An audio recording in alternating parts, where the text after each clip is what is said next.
Good day, students. I know you think you're just starting here at A&T and you're all excited about all the wonderful classes that you are already in. But when you looked at the curriculum guide, you saw down at the very bottom, there was an opportunity to be in a class for 5 hours. The truth is you're not in a class for 5 hours, but you will be in a human service agency doing social work. So when you graduate, you will actually be a social worker. Isn't that exciting? So let's figure out how to get you there. Now, after your freshman and sophomore year, and you've been accepted into the BSW program, the next step, step number 3, and it's on your steps toward graduation form. Step number 3 is the junior year interview and field placement assignment. Let me tell you what the process is, and then we'll talk about the field placement assignment just a little bit. This is to whet your appetite and not confuse you with the process of getting into the program, because they're both different steps, but they're both required. We call them gates. Every year we stop to make sure you are where you need to be, and you're developing into a professional as what you want to be. But all social work majors, so that means you have to have declared social work your major in the registrar's office. If you came in with education and nursing and started taking some social work courses, you need to change and be officially accepted into the social work program. And all social work majors who've reached the status of juniors must, and that's in big bold letters, you have to do this. If you do not do this, the field director will not let you in field. I know her personally, and I know how strict she is. So you must be willing to participate in all the getting ready steps to get into field. And it's during a designated period, which actually is the first week you're back in January of your junior year. You will get a calendar, you will get an application for field, and start preparing for field. On the calendar are about 5 things that you have to do during the spring of your junior year to be able to start in field the fall of your senior year. And you're in field fall and spring of your senior year. So you must be prepared to be in the field setting. You must complete all the prerequisite classes, not only the social work classes, but math and biology as well, because we build on those. We really build on all the general education classes that you will take. And you must complete them satisfactorily. That means with a C or above to be considered to move on into the social work program. When you were accepted into the program, you had to have a GPA of 2.6 or above.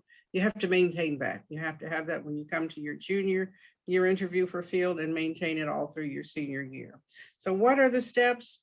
Right now, we do an orientation on Zoom, but as life changes and we get back to whatever normal may be, we may meet in person. So we first have an orientation giving you an overview of what the field program is and what you need to do to be in it.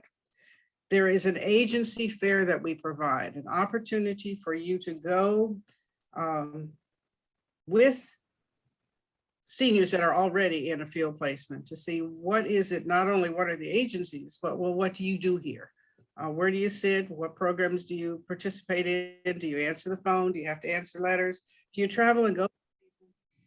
What do the current social workers do, the social work interns do in the field? So it's a field agency, and we would like you to have an opportunity to shadow students. With COVID, we're careful with social distancing, so we're not doing that this year, but we'll see what happens next year or the next year when you are ready to be in fields. Then you need to complete an application. On the back of the application is a whole list of things that you need to do. It's a 2-page write-up, just talking about who you are and the experiences you've had. And then we want you to copy the example that we give you of writing a resume. This resume is the introduction that you will give to the agency where you're sent, so where you are going to be sent. So it would behoove you to follow the instructions, because they know what to expect. And you may say, I have a really pretty resume. I want to use the one I have already.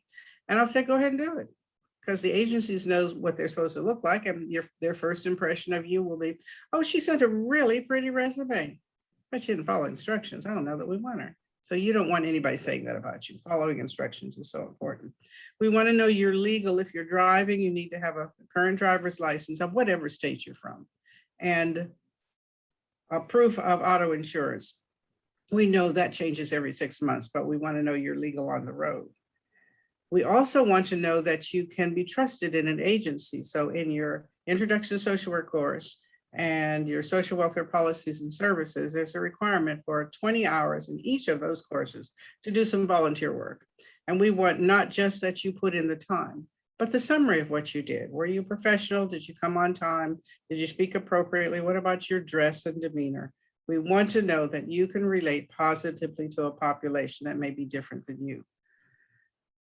And we'll also talk about liability insurance. The short of that is it's not auto insurance, but it is professional insurance that if you do something really, really wrong and they catch you and they sue you, you're covered.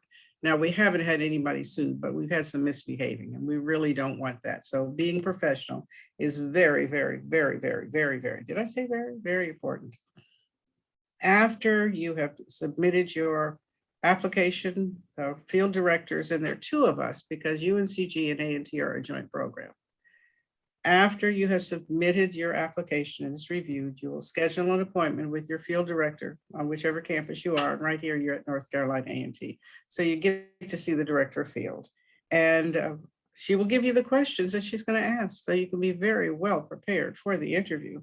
And one of the things she's going to ask are your interests, at least 3 of them. Now, when we ask what is your interest in field, we really don't want you to say, I want a 2nd-story room with a window.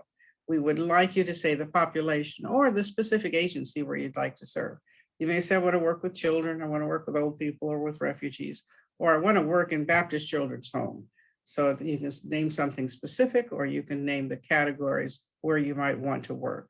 And we do our best to give you your 1st, 2nd, or 3rd choice. Sometimes we're not able to do any of that. And we really love it when students say, you know, I want to learn anywhere. And maybe I haven't been at a place at all, know nothing about it, but if I'm placed there, I will learn. And we're excited to hear that when students say that as well. Actually, our agencies tell us to stop catering to our ones, send them out, send you out, let you learn. It'll expand your knowledge, especially if it's not an area that you've already been working or volunteering. After your interview with me, I'm the field director, I let that slip out. After you do that, then we will send you to an agency to interview. They'll let you know that you can come or not come. And then in the fall, we do an all day long orientation to give you your paperwork and assign you to your seminar. And then the next field day, you're in an agency doing social work. Isn't that exciting? Isn't that exciting? Isn't that exciting? Yay!